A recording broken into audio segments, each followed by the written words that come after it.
سرم خاک کفیم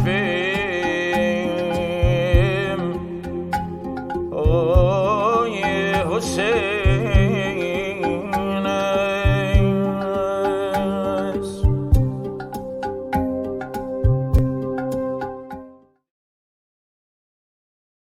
مهیار جان، یه روز از تمرین خسته و کوفته میری خونه، در میزنی میری داخل، مادر در رو برات باز کرده، سرتو میبوسه و میگه که مهیار مهمون داریم. انقدر مشتاقانه این موضوع رو بهت میگه تو دقیقا متوجه میشی مادر داره چی میگه. از خواهرت سوال میپرسی، میگه که آقا قضیه چیه، مهمونا کیان؟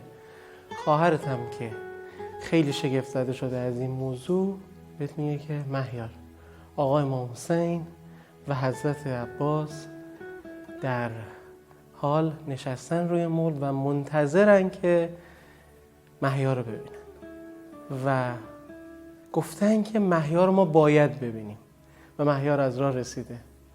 این دو بزرگوار رو ببینی چی کار میکنی؟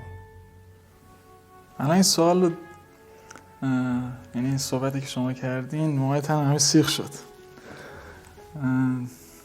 واقعا اصلا حرفی که شما زدین شوکه آور بود واسه من دیگه.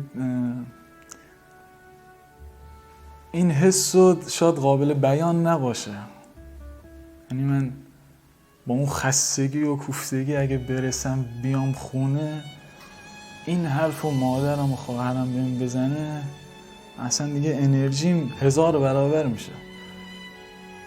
مشتاقانه هر چی دارم و میریزم و میرم خونه، یعنی فقط قلبم بهم اجازه رو بده که بتونم ببینمشون، قلبم نگیره یا شوکه نشم. میگم واقعا خیلی حس قشنگیه، حسیه که شاید زبان قاصر باشه در مورد گفتنش. آقای حسین رو ببینی بهش چی میگی؟ والا وقتی صحبت خواسته میشه آدم خواسته های زیادی داره، ولی خواسته قلبی که من دارم اینی که واسطه ای بشه بین من و خداوند واسه سلامتی خودم و خانواده‌ام و سلامتی همه مردم، چون مهمترین بهره‌ای که آدم میتونه از زندگیش ببره سلامتی، همینو بس. شب عاشوراست و اون اتفاق مهم و تاریخی در خیمه‌گاه آقای امام حسین داره اتفاق میفته. آقای امام حسین برمیگرده به یاراش میگه که هر کی میخواد بره بره، دست اهل بیت هم بگیره و ببره. یهو برمیگرده میگه که مهیارم تو بمون و مهیار زحمتکش میمونه. روز میشه روز عاشورا، اون شب میخوابی و روز عاشورا فرا میرسه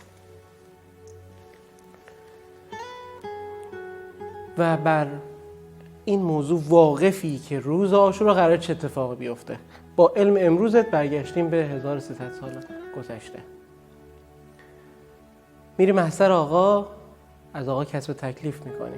آقا بهت میگه که مهیار جان هر جای این دشت نینوا و صحرای کربلا در جوار هر کدوم از شخصیت‌های اون روز عاشورا بخوای میتونی باشی. سوال اولم اینه که دوست داری جای کی باشی و سوال دوم اینه که دوست داری در کنار کی باشی. جای کسی که سخته علی جان، جای کسی بودن. من اگه چنین درخواستی میشد دوست داشتم همرکاب امام حسین، خود امام حسین به میدون برم و میدونیم که چه اتفاقاتی میفته.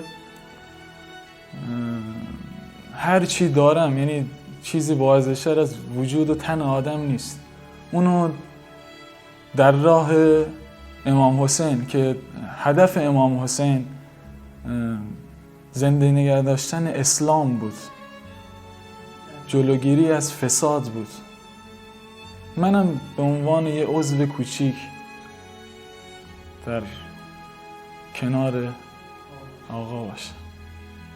کسی که امام حسین داره همه چی داره، هر چی که دلش بخواد داره. خب کسی هم که امام حسین نداره یه چیزیش که نه، خیلی چیزها رو میتونه نداشته باشه. یعنی خیلی چیزها تو زندگیش گمه، پازلش تکمیل نمیشه. هدف اصلیه که وقتی یکی میره تو هیئت اینه که معرفت امام حسینی پیدا کنه، اخلاق امام حسینی پیدا کنه، عشقش بیشتر بشه، عشقش به خانواده‌اش، عشقش به هر چیزی.